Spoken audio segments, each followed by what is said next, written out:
اللہ کا نام لے کر جو بڑا مہربان نہایت رحم والا ہے۔ لوگوں اپنے پروردگار سے ڈرو کہ قیامت کا زلزلہ ایک حادثہ عظیم ہے۔ اے مخاطب، جس دن تو اس کو دیکھے گا اس دن یہ حال ہوگا کہ تمام دودھ پلانے والی عورتیں اپنے بچوں کو بھول جائیں گی اور تمام حمل والیوں کے حمل گر پڑیں گے، اور لوگ تجھ کو مدہوش نظر آئیں گے، حالانکہ وہ مدہوش نہیں ہوں گے بلکہ عذاب دیکھ کر مدہوش ہو رہے ہوں گے۔ بے شک اللہ کا عذاب بڑا سخت ہے، اور بعض لوگ ایسے ہیں جو اللہ کی شان میں علم کے بغیر جھگڑتے اور ہر شیطان سرکش کی پیروی کرتے ہیں، جس کے بارے میں لکھ دیا گیا ہے کہ جو اسے دوست رکھے گا تو وہ اس کو گمراہ کر دے گا اور دوزخ کے عذاب کا رستہ دکھائے گا۔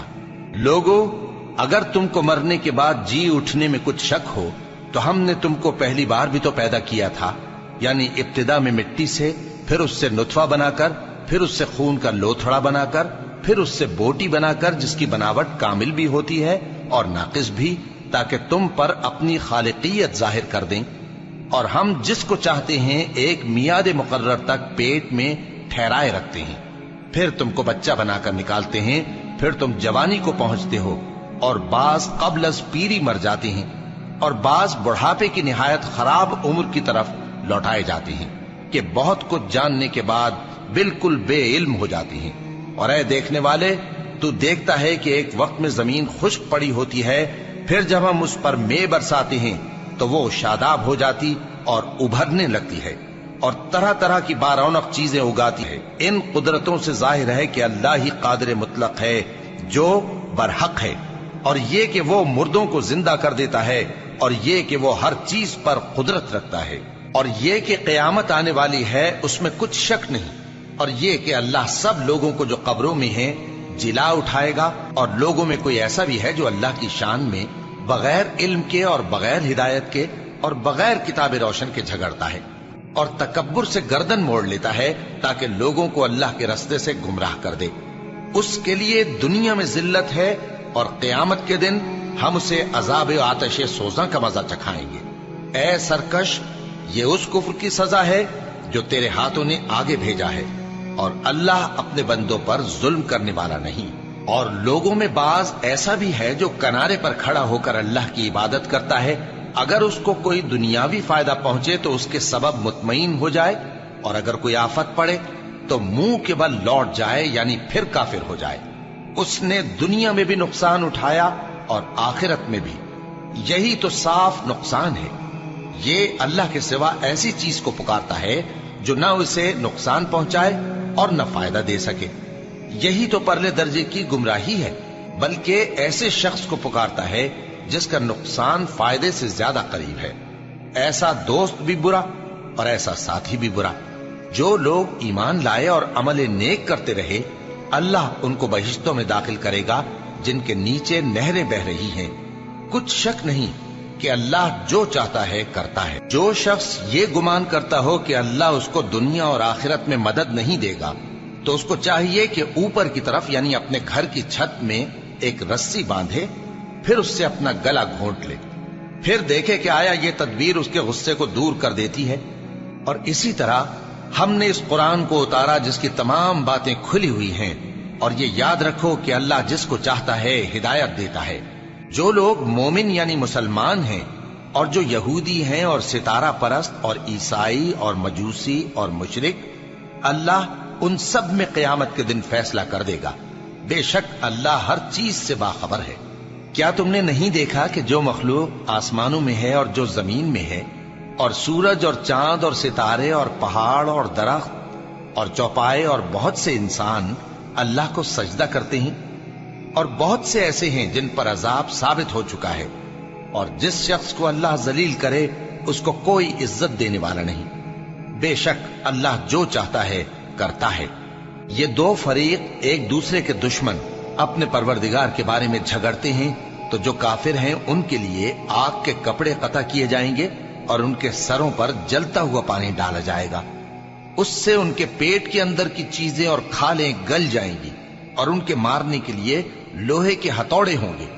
جب وہ چاہیں گے کہ اس رنج و تکلیف کی وجہ سے دوزخ سے نکل جائیں تو پھر اسی میں لوٹا دیے جائیں گے، اور کہا جائے گا کہ جلنے کے عذاب کا مزہ چکھتے رہو۔ جو لوگ ایمان لائے اور عمل نیک کرتے رہے، اللہ ان کو بہشتوں میں داخل کرے گا جن کے تلے نہریں بہ رہی ہیں، وہاں ان کو سونے کے کنگن پہنائے جائیں گے اور موتی، اور وہاں ان کا لباس ریشمی ہوگا، اور ان کو اچھی بات کی طرف رہنمائی کی گئی اور خوبیوں والے مالک کی راہ بتائی گئی۔ جو لوگ کافر ہیں اور لوگوں کو اللہ کے رستے سے اور مسجد حرام سے، جسے ہم نے لوگوں کے لیے یکساں عبادت گاہ بنایا ہے، روکتے ہیں، خواہ وہ وہاں کے رہنے والے ہوں یا باہر سے آنے والے، اور جو اس میں شرارت سے کجروی و کفر کرنا چاہے تو اس کو ہم درد دینے والے عذاب کا مزہ چکھائیں گے۔ اور ایک وقت تھا جب ہم نے ابراہیم کو خانہ کعبہ کا مقام بتا دیا اور ارشاد فرمایا کہ میرے ساتھ کسی چیز کو شریک نہ کیجو، اور طواف کرنے والوں اور قیام کرنے والوں اور رکوع کرنے والوں اور سجدہ کرنے والوں کے لیے میرے گھر کو صاف رکھا کرنا، اور لوگوں میں حج کے لیے اعلان کر دو کہ تمہاری طرف پیدل اور دبلے دبلے اونٹوں پر جو دور دراز رستوں سے چلے آتے ہوں سوار ہو کر چلے آئیں، تاکہ اپنے فائدے کے کاموں کے لیے حاضر ہوں۔ اور قربانی کی ایام معلوم میں مویشی چوپایوں کے ذبح کے وقت جو اللہ نے ان کو دیے ہیں ان پر اللہ کا نام لے۔ اب اس میں سے تم خود بھی کھاؤ اور خستہ حال ضرورت مند کو بھی کھلاؤ۔ پھر چاہیے کہ لوگ اپنا میل کچیل دور کریں اور منتیں پوری کریں اور اس قدیم گھر یعنی بیت اللہ کا طواف کریں، یہ ہمارا حکم ہے۔ اور جو شخص ادب کی چیزوں کی جو اللہ نے مقرر کی ہیں تعظیم کرے تو یہ اس کے پروردگار کے نزدیک اس کے حق میں بہتر ہے۔ اور تمہارے لیے مویشی حلال کر دیے گئے ہیں سوائے ان کے جو تمہیں پڑھ کر سنائے جاتی ہیں، تو بتوں کی پلیدی سے بچو اور جھوٹی بات سے پرہیز کرو، صرف ایک اللہ کے ہو کر اور اس کے ساتھ شریک نہ ٹھہرا کر۔ اور جو شخص کسی کو اللہ کے ساتھ شریک مقرر کرے تو وہ گویا ایسا ہے جیسے آسمان سے گر پڑے، پھر اس کو پرندے اچک لے جائیں یا ہوا کسی دور کی جگہ اڑا کر پھینک دے۔ یہ ہمارا حکم ہے۔ اور جو شخص ادب کی چیزوں کی جو اللہ نے مقرر کی ہیں تعظیم کرے تو یہ کام دلوں کی پرہیزگاری سے ہے۔ ان میں ایک وقت مقرر تک تمہارے لیے فائدے ہیں، پھر ان کو اس قدیم گھر یعنی بیت اللہ تک پہنچنا اور ذبح ہونا ہے۔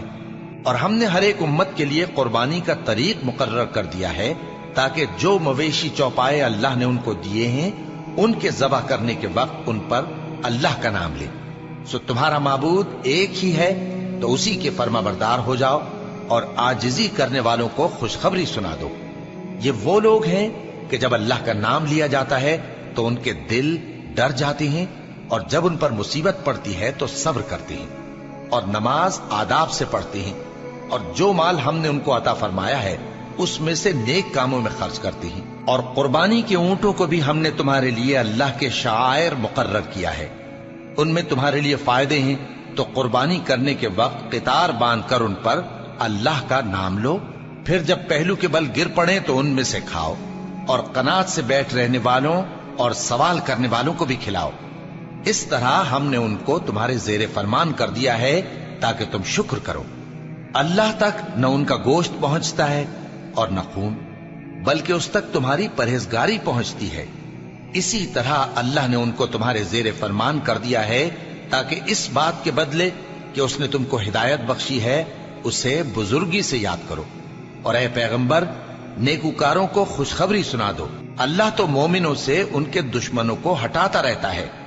بے شک اللہ کسی خیانت کرنے والے ناشکرے کو دوست نہیں رکھتا۔ جن مسلمانوں سے خواہ مخواہ لڑائی کی جاتی ہے ان کو اجازت ہے کہ وہ بھی لڑیں، کیونکہ ان پر ظلم ہو رہا ہے، اور اللہ ان کی مدد کرے گا، وہ یقیناً ان کی مدد پر قادر ہے۔ یہ وہ لوگ ہیں کہ اپنے گھروں سے ناحق نکال دیے گئے، انہوں نے کچھ قصور نہیں کیا، ہاں یہ کہتے ہیں کہ ہمارا پروردگار اللہ ہے۔ اور اگر اللہ لوگوں کو ایک دوسرے سے نہ ہٹاتا رہتا تو خانقاہیں اور گرجے اور یہودیوں کے عبادت خانے اور مسلمانوں کی مسجدیں جن میں اللہ کا کثرت سے ذکر کیا جاتا ہے گرائی جا چکی ہوتی۔ اور جو شخص اللہ کی مدد کرتا ہے اللہ اس کی ضرور مدد کرتا ہے، بے شک اللہ توانا ہے، غالب ہے۔ یہ وہ لوگ ہیں کہ اگر ہم ان کو ملک میں حکومت دے دیں تو نماز قائم کریں اور زکوٰۃ ادا کریں اور نیک کام کرنے کا حکم دیں،